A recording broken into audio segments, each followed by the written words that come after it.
Welcome to Real Turkey channel. I'm your loving presenter, Atilla Yesilada. A historic day today where shooting is live, well, not live, can broadcast at the day of Mr. Biden's inauguration.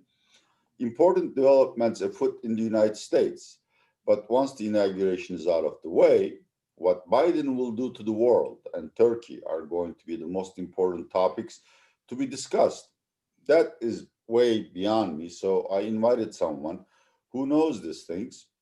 Mr. Bahadir Kaleagasi is currently president of Paris Bosporus Institute, a prestigious private think tank, but formerly he is a long-term serving chairman of TUSIAD, Turkey's prime businesspersons association. Let's not be sexist, for Christ's sake.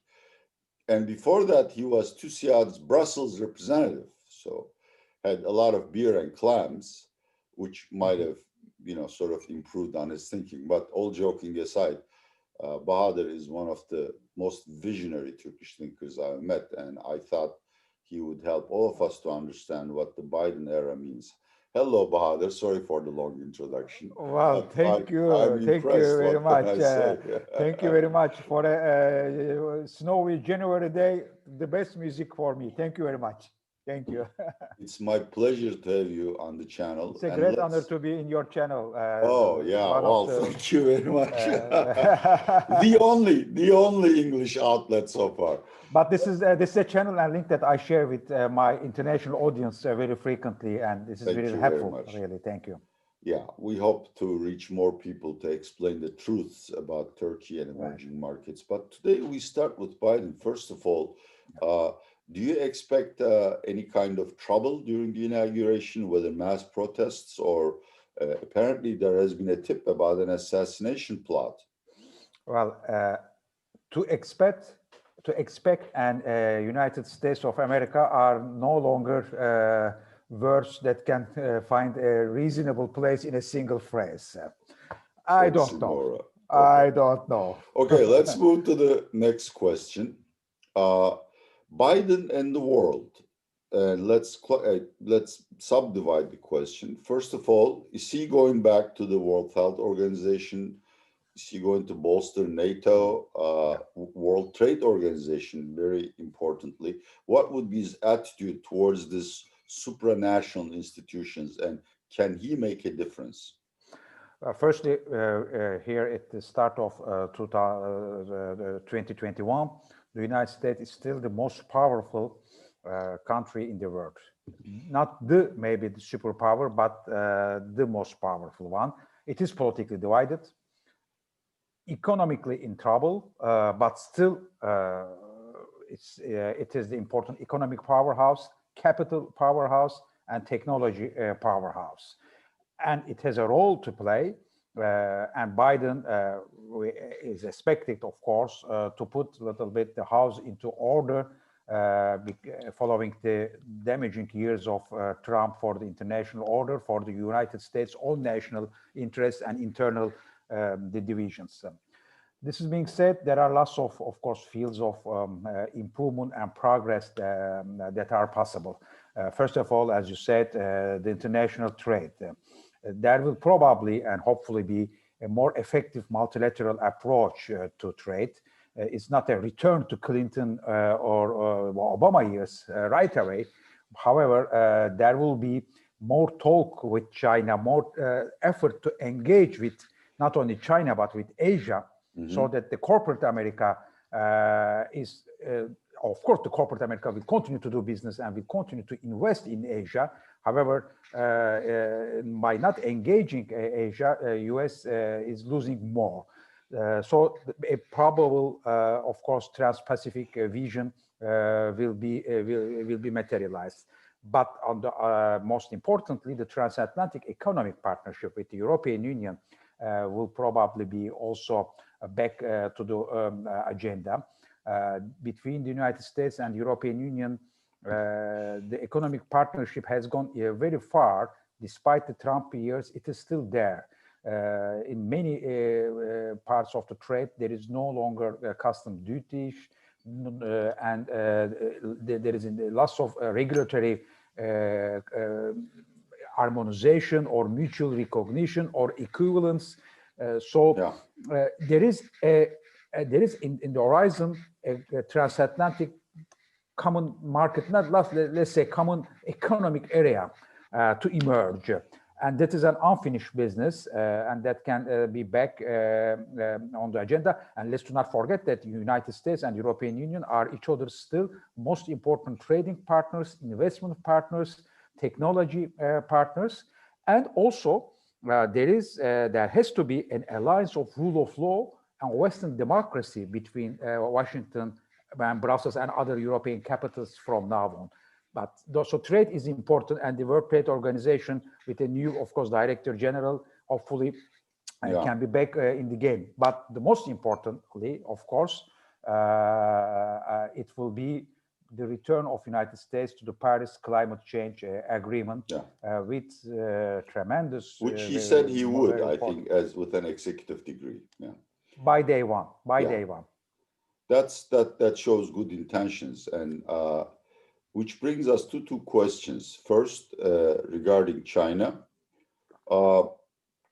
Again, my personal feeling, this goes beyond the economy or a common economic hegemony. This is sort of like a culture clash. Do you expect Biden to at least reduce frictions or perhaps reach an entente with China, or will we have to wait for another 10 years before one side says uncle? Well, he'll do his best. China, of course, it has become a superpower. The size of its economy, its capacity to develop new technologies, whether green technologies, engines, spatial adventures. China is now a superpower. But it has also its own fragilities internally, in terms of social fabric, but also the ecology, clean air, clean soil, clean water. And also, well, China has a problem of course, image, and lots of talk has been done in the last months, especially for the global supply chains to be more diversified. There were talk about in the boardrooms, lots of talks, but also new business plans for onshoring, nearshoring. So coming back to produce some parts at least, let's do not exaggerate, China will be there as the main supplier for no doubt, multinationals, but a little bit more diversification in nearby countries, so nearshoring or back at home, offshoring or onshoring, with the help of course, the local governments. But this is being said, China's most important problem with the broader West, and when I say the West, it includes Europe, America, North America, but also Japan, South Korea, Turkey, Australia, New Zealand. So the OECD world, let's say, based on a certain common denominator of democracy, rule of law, free market economy, independent regulatory institutions. So that with that West, China's most important problem will be the way it is dealing with its technological surveillance society issues. So the paradox between freedoms and security, and when I say security, it's not only about, of course, physical security in classical terms, but also internal security and the health, public health, dealing with the effects and side effects of the pandemic, of course. So China has gone enough far, of course, with face recognition technologies, drones, the way the data is used. So Biden administration and its cooperation with the European Union has an important agenda item that is called the digital security, the management of data, data spheres, and how China will be, how far China will be on board, and how far it will become, it will continue to be a challenge for the Western norms. So, let me just extend on this question a little bit. What do you think about the future of globalization? More and more, I read articles about sort of a Iron Curtain type of world, not a separation of physical markets, but the way we deal technology, one belonging to China and potential to Russia, and two, as you define the OECD club or the Western culture. Do you see an outcome like that, or will globalization continue? Globalization will continue, but probably the laws of physics also will apply. The second law of thermodynamics, I would say, the entropy. And, Yes, yes. in all energy exchange, if no energy enters or leaves the system, the potential energy of the state will be less than that of the initial state. Right. So everything in the universe moves towards disorder and decay, but there is a certain balance. So in the globalization as well, as we were entering the 2020 a year ago, the globalization was at climax. Of course, everything was moving. The mobility on the surface of the planet was at its highest in the history of the humans. Goods, capital, people, information, disinformation, everything. Now, of course, we know that the viruses of globalization are an important challenge. They cannot justify to take a stance against globalization. It will not be rational or logical, but we have to deal with viruses, biological viruses, financial viruses, digital viruses, viruses of terrorism, viruses of disinformation, a big threat to our democracies, and the viruses of CO2. Carbon dioxide. So we have to deal with the mobility of the negative effects of the globalization as well. But that implies, of course, policies, common policies. I don't say common government or governance. The G20 is not yet there, but a uniform set of rules. Policies, Yeah, uniform set of rules. And China has sometimes an interest to join that global policy making. Therefore, I'm optimistic about that. Well, that's good news because obviously we don't want to go back to parallel evolution of technologies and technology spheres. Let's move on to Russia. Again, it's my impression that the problems with Russia are more immediate and severe, in particular after the recent hacking attack. But more importantly, Russia is more willing to use subterfuge, sabotage, and military engagement to get its goals. First of all, I may be wrong. I want to hear your opinion and then hear what Biden might do for Russia, or will he do anything? Well, hopefully Biden knows more than we do on what happened between Trump and Putin. Yeah, I would like to find that out. Because that's an important missing piece of the puzzle. But Russia is a nuclear power with space programs, important technology, natural resources.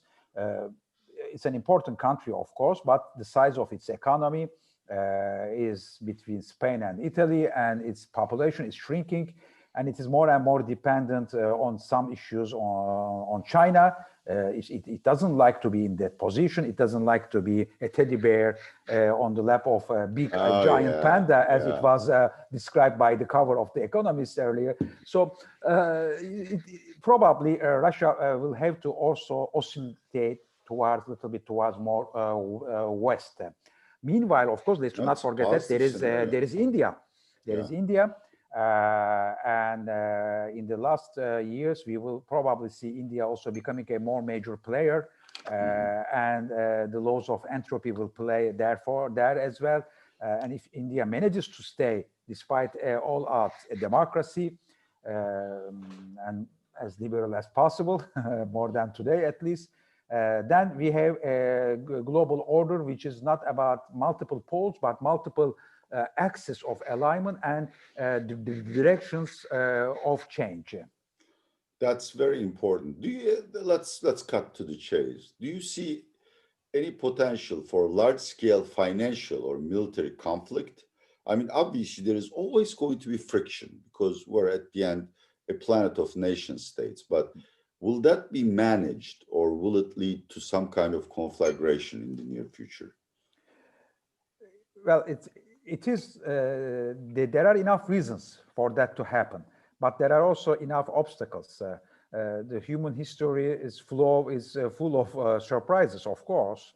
That will probably depend on the way the new technologies are standardized and are used whether against each other or not. The quantum computing, artificial intelligence appliances, everything required for 5th-generation telecoms and their equipment, and then of course multinational companies in the virtual world services, e-trade services. We will see how that balance will trigger convergence of interests and values, or different spheres, different digital geographic spheres linked That's with a good nation one. states behind them. Now, before I move on to Turkey, I want to ask about climate change and the mitigation of climate change. To me, that sounds like the most binding constraint for, in positive sense, for global cooperation, because there is nothing China can do unless US cooperates. Do you see that urgency being grasped by world leaders and perhaps becoming a vector of cooperation? Well, some authoritarians, of course, reject that. We have seen it with Trump or in Brazil. It happens. But whether the world will evolve towards a way of thinking and elaborating policies through the prism of United Nations Sustainable Development Goals or not, we will see. But that combines ecology, social progress, science, digital smart cities, and also an important dosage of rule of law. Yeah. And they all go together now.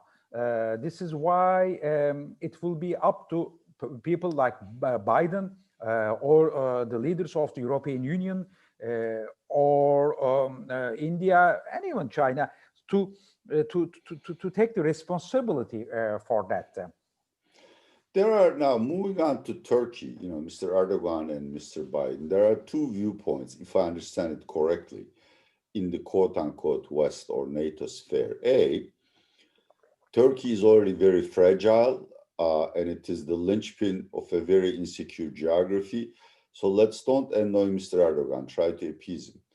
And the second one is Mr. Erdogan is becoming a problem for the region, through political Islam, spy networks, etc., and buying Russian weapons. So we must bring him to heel. Which one do you think is the more likely viewpoint, and how will Biden play Turkey, the dossier? Well, the reality, the truth is hidden in the under the shades of gray rather than a black and white picture, of course. So if we start a blame game with the recent past, the list for Washington or for Ankara or for other capitals, that they are full of negative items. So no, we don't. We have to look, of course, forward. The West, the overall Western policy towards Turkey should be that of course, engagement. Turkey cannot be left to be a free rider, and Turkey cannot be also a matter of superficial analysis in capitals like Washington or Paris or Berlin or Brussels. There is a requirement for, of course, a more comprehensive policy on Turkey, and certainly a policy which will not give wrong signals for the conditionality in terms of democracy and human rights and rule of law. So now that's important. It's a fine-tuning, I know, but it is not impossible. That's a very important point.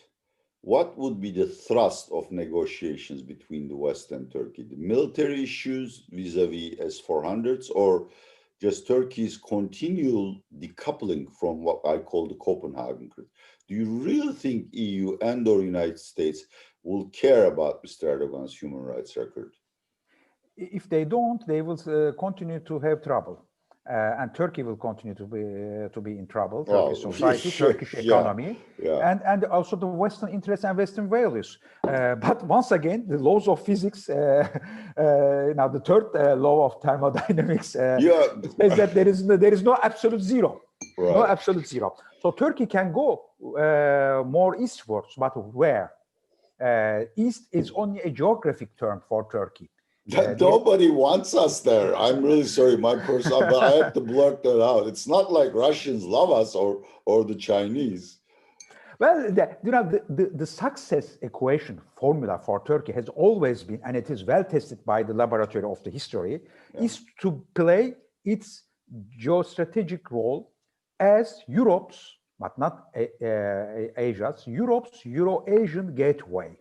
Exactly. In every field, in the field of politics, including democracy, of course, the way the economy is governed on the basis of the free market economy, but also independent regulatory institutions, starting with the central bank, and then social progress ideals, including, of course, human rights, but also environment. So in every field, if Turkey navigates through an orbit which puts itself more and more progressively to the West, but also being open to Asia, cherishing its Asian characteristics of entrepreneurship, dynamism, communication skills, then Turkey becomes a winner, and that is also a win. And also it is proved that it's also a win for the West. That's right. To which Turkey belongs, but belongs as a gateway to the rest of the world, and then the rest of the world attaches more attention, more value to Turkey. So Turkey becomes a winner in every field. So it has to be reloaded as a formula under the conditions of the 21st century. Well, I'm sorry. There is a way for that. I interrupt because I get excited by the ideas you throw around. You have also been to Ankara, unfortunately, tainted by the smell of Ankara in your previous job as General Secretary of TUSIAD. And I'm sure you know these people somewhat. Do they understand their true value to the West or to the world? And do you see any honest effort or earnest effort to move at least in the directions you have described? Unfortunately, the answer is not very clear, because there are people in every field, in the government, in the ruling party, in the presidential palace, in the opposition, who do understand that in a very lucid way. And there are people who do not see it that way, who have a different analysis of the globalization and of the changing world. And there are people also, a third group, more dangerous, who do not have an interest in understanding and acting accordingly. That's very interesting. With this reality. So there are three groups. We will see which one will win. However, the interest of the West in general, but United States and European Union, is to promote, is to enhance the first group, the pro-European, pro-Western parts of the Turkish society, and they are not cut through the political party lines. You can find them in every field of the system. This is why Turkey's relations with the European Union in 2021 are crucial, are at the crossroads. One final question. Political Islam. Yesterday, Macron had a charter signed by some Islamic charitable foundations or religious organizations that Muslims in France will abide by the principles of the Republic. I see upside and downside. Upside, the wilder elements in political Islam may be tame, but the downside is a Christian leader dictating Islamic reform that just doesn't click with me. What do you think? I mean, what will happen to political Islam in Europe, and how will that affect Turkey's relationship with the West? Well, the United States already tested with very bad results the concept of so-called political Islam. It's like the museums where you see sections on Islamic art, rather than art of Morocco, art of Turkey, or Arabia, or Kazakhstan, or Indonesia. These are really bad. choices as policy chapters. Rather than that, of course, there is it's an internal affair of France, and France has the right to make its own errors, and it will probably go through its own errors.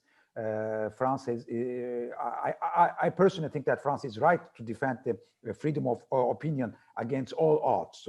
Right. So all kinds of freedom can be expressed, no matter what, and it should not be considered as an insult unless it is really touches upon to the very natural existence of human beings, race, physical appearance, kind of things. But opinions, including the religions, can be discussed. So there is no problem with that. However, France is still at the beginning, is still at the earlier stages of its learning process with the concept of political Islam.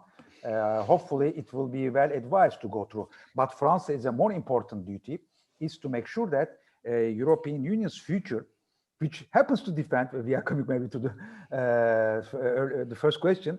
I summarize this 5 B's. Go ahead. There is Brussels effect. The first B is Brussels effect. Brussels is the superpower of standards. With the European Green Deal now, that will be imposed to the rest of the world, including Turkey. Oh, you're right, yes. And the digital single market, digital security issues. So Europe is once again really elaborating lots of standards, and countries from Japan, South Korea to Mexico, United States, Canada, Turkey, they will have to comply with that. The second effect is Biden effect. With the return, with Biden administration, transatlantic partnership will be there, and countries like Turkey needs to reposition itself accordingly. The third one is the Berlin effect. Berlin will change leadership. Merkel is leaving. There will be a new government, maybe again a center-right or maybe center-left government, but Berlin is changing. So an important third effect. The fifth one is Brexit.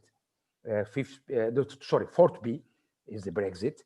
What will happen to the European architecture, European political architecture, if there is, as an outcome of the European Conference on Europe's future, a new European system with differentiated integration, with flexible forms of membership, then a country like Turkey also can find a right place in that overall broader Europe. And the fifth one, of course, we already talked about that. Fifth B is Beijing. Because it's an important matter. Figures in every equation. In every question, and there is an agreement between the European Union and China with lots of question marks and exclamation marks following it. Yeah. And a country like Turkey needs to make sure that it is repositioning itself enough in the proximity of the European Union to profit from changing global supply chains, global value networks. Very good, yeah, very, very. And that proximity is not only geographic. It's a proximity of, in terms of politics, and practices, and regulatory environment. Yeah. So then a country like Turkey can be also can have more soft power to better influence other countries' policies, whether in France or in United States or in Russia.